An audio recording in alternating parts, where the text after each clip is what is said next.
On voit que les arbitrages ont été faits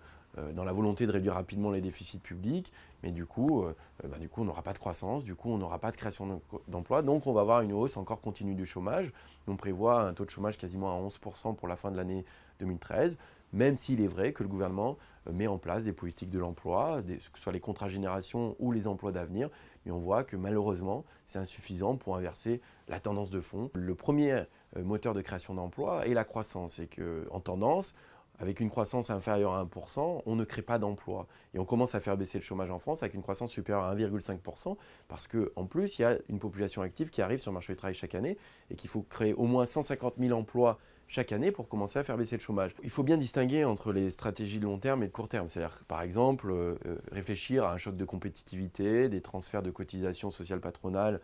vers un nouvel impôt, de façon à favoriser la compétitivité de l'industrie et notamment des entreprises françaises, est une réflexion intéressante. Maintenant, les effets à attendre sont à long terme d'une telle politique. À court terme, la seule possibilité, c'est de retrouver des marges de manœuvre et de retrouver des marges de manœuvre budgétaires pour soutenir l'emploi, notamment à travers les politiques de l'emploi, pour soutenir les PME en difficulté, pour soutenir l'investissement.